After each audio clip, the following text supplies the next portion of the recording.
acuerdo sobre las acusaciones que se han hecho justamente en estos últimos días a raíz de la evaluación de lo que les dejaron. Don José Gallardo, muy buenas noches, ¿cómo está usted? Enrique, ¿cómo estás? Primero que nada, agradecerte por la oportunidad de estar en tu programa. Ya como exministro siempre es más difícil poder contestar, digamos, a las opiniones que tiene el gobierno actual. Pero que han sido muy duras. El gobierno actual sí, lo que ha dicho es prácticamente que ustedes han dejado un desastre. Y las referencias o las palabras que han usado han sido bastante duras. Han dicho que es un gobierno desastroso, con ofrecimientos incumplidos, expectativas sobredimensionadas, incapacidad para brindar servicios y han dejado un Estado paralizado. Muy bien, yo creo que podemos usar estos minutos para aclarar un poco las cosas. Yo creo que en el caso de este gobierno, de esta administración, lo que se está observando pues es que es un gobierno con cabezas poco informadas, poco conocedoras, ¿no? ¿Se refiere al presidente, al primer ministro, los ministros? Sí, por las afirmaciones que hacen. En segundo lugar, creo que es un gobierno que ha escogido mal digamos, la manera de hacer el destrave de proyectos, ¿no? Y esto porque han puesto el destrave como una de las cosas importantes que ellos van a traerle en esta nueva administración. Esto de acá, esta entrada al destrave, que es un enfoque donde no se mejora lo que se ha recibido, sino más bien lo que se hace es se exagera, ¿no?, de qué tan trabado se ha encontrado el país, está causando ya varios efectos. Uno primero, naturalmente, está demoliendo expectativas, porque en el sector privado, que es un sector muy preparado, saben muy bien que los funcionarios son los mismos. Por lo tanto, digamos, si no hay refuerzos del equipo técnico, lo que vamos a tener es, digamos, el mismo desempeño. Entonces, si quieren mejorar, esa es una señal malísima, decir que las cosas están mal, y eso se va a reflejar gradualmente en tasas de inversión y el ambiente macroeconómico en general. Don José Gallardo, las palabras del primer ministro y del presidente de la República y de los otros ministros han venido después de 90 días. Y de alguna manera, al comienzo del gobierno, evitaron hacer un balance muy duro, pero ahora parece que se han encontrado, por ejemplo, en el sector salud, se han encontrado en el sector transporte, se han encontrado en diversos sectores, dicen ellos, con que no se ha hecho nada, con que lo que se ha avanzado es muy poco, con que todo estaba enredado y donde ustedes hicieron muy poco para que las cosas caminen. Sí. Yo creo que podía dar ejemplos clarísimos de que eso no es así, ¿no? Por ejemplo, cuando el presidente Kuczynski, que era ministro y fue premier, y el ministro Zavala, que no era el ministro de Economía, se fueron del gobierno, dejaron al país 8.600 kilómetros de vía pavimentada como red vial nacional. Pero ellos en realidad solo añadieron 38 kilómetros. ¿Por qué razón? Los 2.900 kilómetros que se hicieron en la administración del presidente Toledo básicamente se centraron en la rehabilitación de carreteras que ya estaban existentes. Pero ¿cuánto añadieron de la red vial nacional pavimentada, ¿no?, porque era casi todo trocha? 38 kilómetros. El siguiente gobierno, el del presidente García, tuvo una cifra récord para ese momento. Añadieron 3.800 kilómetros, llegando a 12.500 kilómetros de red vial nacional pavimentada. Y la última administración en la que estuve trabajando hizo 7.300 kilómetros, ¿no? Entonces, entre que el presidente y el premier dejaron el gobierno y regresaron, se hizo mucho más de todo lo que había en la historia del país, digamos, ¿no? Entonces, se pasó de 8.600 y pico kilómetros a los 19.890 que dejamos en 2 gobiernos. Pero además de eso, nosotros hemos dejado 3.300 kilómetros en obra y 600 kilómetros en licitación. Es decir, para llegar a 23.800 kilómetros. Perdóneme. Hoy día en el país se están construyendo no solamente 16 corredores, sino una serie de proyectos que te llevan hacia fines del 2017 a 23.800 kilómetros. O sea, de lo que dejaron ellos cuando se fueron, 8.600 a 23.800. Muy bien. Yo creo que más bien pero justamente en el sector transporte es donde, por ejemplo, el señor Vizcarra dice que ellos están destrabando todo en tiempo récord. Chincheros, la carretera Pisco, el alineados del metro, o sea, todo lo están destrabando ellos. Usted, porque eso es su sector, lo dejó trabado, don José Gallardo.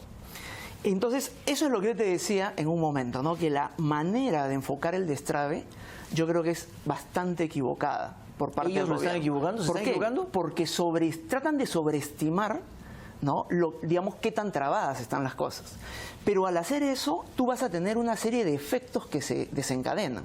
Por ejemplo, en los proyectos siempre hay demoras por el sector público y por el sector privado. Entonces, lo que están haciendo es atribuirle al Estado, y ahora voy a dar algunos ejemplos, Rapidito, por de favor. problemas que tiene el sector privado.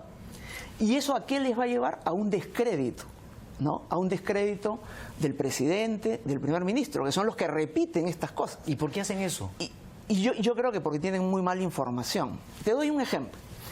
El primer ministro fue a Pisco y dice, he encontrado el puerto de Pisco y en 2 años desde la concesión hasta ahora no se avanzó nada.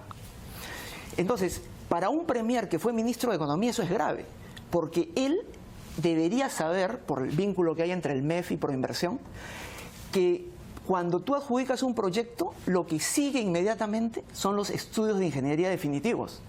Y eso toma, digamos, un periodo de tiempo. ¿Por qué? Porque siempre vas con la factibilidad a empezar las cosas, ¿no? La concesión. Pero después hay que hacer los estudios definitivos de ingeniería y eso toma. Luego hay que hacer el estudio de impacto ambiental.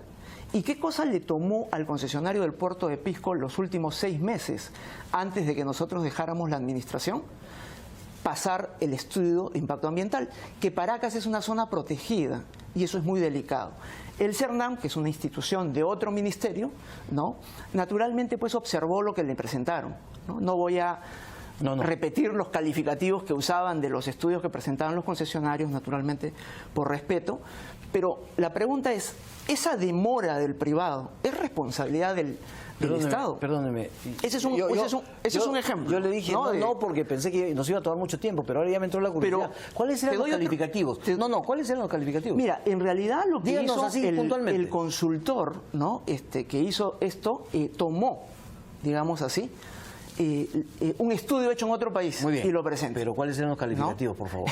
No lo voy a decir. Dígame algunos, porque ya lo dijo usted que había calificativos. No, pero yo creo que ese no es el punto. El punto es, tienes un premier que le acusa al Estado, que él es una de las cabezas del Estado, de los temas de las demoras de los privados. Otro ejemplo es la línea 2. La línea 2 del metro avanzó muy bien en lo que son los pozos y los túneles, en lo que es el material rodante e inclusive en el tema de las tuneladoras. Pues ha hecho muchísimas exageraciones y cosas desajustadas a la realidad. Cuando nos visita un alto directivo... ¿Mienten los ministros? Nos visita un alto directivo, Enrique, del Banco Mundial, una señora que es la que ve toda una región, expresa su satisfacción, y esto fue en las jornadas del Fondo Monetario y del Banco Mundial, de los avances del proyecto. Línea 2 empieza como obra el 29 de diciembre del 2014. O sea, para todo fin práctico es un proyecto del 2015, ¿no? Y del 2016. Entonces se dicen cosas como, por ejemplo, el proyecto tiene 2 años y medio de demora. Entonces, si el proyecto tiene 1 año y medio en obra, cuando se dejó, ¿cómo puede tener 2 años y medio de demora? Tú no puedes tener un hijo de 8 años que haya ido al colegio 15 años. Es una imposibilidad matemática. Muy bien, pero... Entonces, eso te muestra las exageraciones. ¿Usted cree que con mala intención? Entonces, en la línea 2 ¿usted cree que con mala intención? Enrique, yo quería comentarte esto. En la línea 2 del metro... Es que nos gana el tiempo. Sí. El tema son las estaciones. ¿Por qué se han demorado las estaciones y no han avanzado a la par con los pozos, el túnel, ¿no? El material rodante? Porque los estudios de ingeniería, que son totalmente responsabilidad de la empresa concesionaria, se rechazó varias veces los estudios que presentaron. ¿Por qué? Tenían anchos de pantalla menores a los que decía el contrato, etcétera. Pero eso, que es responsabilidad del concesionario, la pregunta que yo le hago a la nueva administración, ¿es culpa del Estado? Si se construye este gobierno sobre las bases, no del equilibrio y de la exactitud, sino echarle la culpa al sector público de lo que también falla el sector privado, yo creo que rápidamente van a perder prestigio. Muy bien. Y el problema es este. Este es un gobierno altamente dependiente del prestigio del presidente. Entonces, toda la línea que está debajo de él tiene que informarle adecuadamente. Mira el caso de la red vial 6 de Pisco. No, perdóneme, es que Sí. si vamos a entrar a cada caso nos tomaría 10 programas. Pero yo quiero preguntarle, ¿usted cree que hay de parte de los ministros mala intención o incompetencia? Yo creo que están muy mal asesorados, muy mal informados. Mira al ministro Basombrío en el problema de las bambas. Dice, el 27 de julio me dejaron una bomba de tiempo reclasificándome una carretera vecinal como carretera nacional. Y lo que se publicó el 24 de julio simplemente es el clasificador de rutas, un documento de 242 páginas que es el directorio de carreteras del Perú y donde a solicitud de muchos alcaldes distritales se incorporaron carreteras que eran carreteras comunales como carreteras vecinales en el ámbito de las autoridades locales. Y lo que hacen los ingenieros de camino es básicamente preguntar por la georreferencia. Lo que hacen es preguntar por los hitos, los puntos notables de una carretera para tenerlas mapeadas. Y eso es lo que se publica. Más de 600 nuevas carreteras de este tipo. Entonces, en ningún caso pues hay una mala intención. ¿De parte de quién? ¿De ellos o de ustedes? De los ingenieros de caminos que han preparado este decreto supremo. Muy bien. Y luego se dice que los compromisos de inversión no están, cumplidos. No. Por lo menos en el sector transporte, el eje del compromiso en Apurímac son 3 corredores. La carretera que va de Chalhuahuacho, Tambobamba, Chinchaypuquio hasta el desvío Anta. La carretera que va de desvío a Bancay, Chuquibambilla, Chalhuahuacho también pasa por allí, que es el centro de las Bambas, y pasa a Santo Tomás, Yauri, Ayaviri, y la carretera que sale de Andahuaylas y que se va por Pampachiri a Negromayo. 3 carreteras, inversiones muy grandes, contratos firmes. ¿Qué empresas? Empresas Concar, ICSA, Consorcio Mayo. 3 empresas de prestigio en el ámbito local y que te dicen que esos proyectos están adjudicados y que están en curso. Muy bien. Entonces, esto te da pues una idea de cómo se están exagerando. Y me hubiese gustado comentar la carretera Pisco. Si me la dice en 30 segundos, puede hacerlo. Sí, claro. En 30 segundos. Existe la concepción de que por haber sacado 4 casas has destrabado un proyecto. Eso es una barbaridad. Y que uno no entiende. ¿Sabes qué cosa es destrabar? Haber hecho la nueva ley de expropiaciones con las facultades legislativas que nos dio el Congreso en el año 2015. Que eso ahorita... Pero la imagen que se ha dado ahora es que esas 4 casitas ustedes no fueron capaces de expropiarlas. Para nada. Y luego es haber hecho la adenda para hacer la carretera no solo de Chincha a Pisco, sino de Pisco a Ica. Muy bien. Es haber hecho una nueva adenda en julio del 16 para hacer la obra de esta laguna que mencionan. Muy bien. Y que se termina en diciembre. Don José Gallardo, Entonces, tenemos en la línea a don Manuel Pulgar Vidal y tenemos pocos minutos. Don Manuel Pulgar Vidal, ¿cómo está usted? Muy buenas noches. Hola Enrique, muy buenas noches, qué gusto escucharte. Bueno, usted quería decir algunas cosas con relación a estas acusaciones del gobierno, en donde, como hemos dicho antes, los han calificado de un gobierno desastroso, con ofrecimientos incumplidos, expectativas sobredimensionadas, incapacidad para brindar servicios, han tenido un Estado paralizado e incluso han hablado de corrupción de la que ellos no tenían idea. Sí, Enrique, mira, yo acabo de escuchar al exministro José Gallardo, a Pepe, creo que ha sido muy claro, pero quizás yo voy a ser un poco más conceptual. Yo siento que sin perjuicio del estilo que tiene el presidente Kuczynski, que es un estilo que llega a la gente, que parece ser sencillo y simple, que es bueno, y eso es positivo, es un capital, lo que viene pasando a nivel de los ministros es que me parece que están jugando a cazar Pokémones en los parques. Porque lo único que se viene escuchando, en especial en estos 100 días, es que todo lo hecho en el pasado fue malo y que todo en defensa, todo en transporte, todo en salud, todo en minería, etcétera, fue incorrecto, fue malo, y ahí me lleva a la tercera reflexión, que es la arrogancia. Todo lo que ellos van a hacer va a ser mejor porque son capaces de hacerlo. Y creo, Enrique, que esa no es una manera de hacer política y no es una manera de hacer política en una lógica de Estado. No creo que el presidente Kuczynski comparta la manera como algunos ministros están planteando los temas. En su momento, Torne con el tema del déficit fiscal, Basombrío con el tema de los patrulleros, Salud con el tema de que los hospitales no sirven, Vizcarra con el tema de transporte, Energía y Minas diciendo que fue invadido, fue casi, le hicieron bullying de otro ministerio, se refiere al Ministerio del Ambiente. Y la verdad es que eso de salir a buscar y cazar Pokémones en los parques no es un estilo de gobierno que sea saludable ni positivo para el país. Y a su vez, esto genera un nivel de arrogancia que al final se explota en la cara. Porque el problema de los gobiernos, cuando se concentran a pensar que solamente ellos van a poder hacer las cosas bien y todo lo pasado fue malo, es que políticamente eso termina siendo una espada de Damocles que te cae sobre la cabeza en algún momento. Y creo, y mi recomendación es que ese estilo debe cambiar. Y lamentablemente creo, Enrique, que ese estilo se instaló en el Perú justamente en la noche del voto de investidura. Hasta la hora del almuerzo, las palabras del premier Zavala eran dialogantes, eran de concertación, eran de consenso. Pero en la noche cambiaron y a partir de ahí no han vuelto a ser distintas. Son acusaciones sin sustento. Ahorita el exministro Gallardo ha precisado, por ejemplo, lo de Pisco, que es un sinsentido. ¿Quieres que te diga cuál era el calificativo que el ministro Gallardo no quiso decir? ¿Cuál es? El estudio de impacto ambiental era un mamarracho, porque tenía información de aves de Colombia. Estábamos hablando de Paracas y tenía información de aves de Colombia. Pero a su vez, Enrique, acuérdate que el problema en Pisco, la gente de Paracas se detuvo, tomó las carreteras y hubo un conflicto. ¿Por qué? Porque la gente no quiere que se utilice el camino que es de la parte turística para transporte de camiones de carga. Y lo que nosotros logramos es que se plantee la necesidad de un camino alterno que no altere la parte turística de esta zona que está en la zona de amortiguamiento de la reserva de Paracas. Por lo tanto, sí, probablemente pueden estar destrabando, pero el destrabe tiene es consecuencia de una acción previa. No. Y efectivamente ese estudio de impacto ambiental era un mamarracho y lo sabe el gobernador regional Sillonis, que tenía información absolutamente equivocada de otro país. Don Manuel Pulgar Vidal, lo cierto es que los resultados, tanto a nivel digamos, resultados macroeconómicos, como lo que se dice ha encontrado este gobierno, por ejemplo en salud, que ha sido dramático, es que las cosas, y no solamente ellos, el sector privado también lo dice, con ustedes se paralizó el país, con ustedes las cosas no avanzaron, con ustedes hubo miedo, con ustedes no salió Tía María, no salió Congas, no salieron proyectos. ¿Por qué razón? Ahora, uno podría decir, sí, pues, Fernando Zavala y su equipo tienen razón porque se vivió, se sintió en la calle.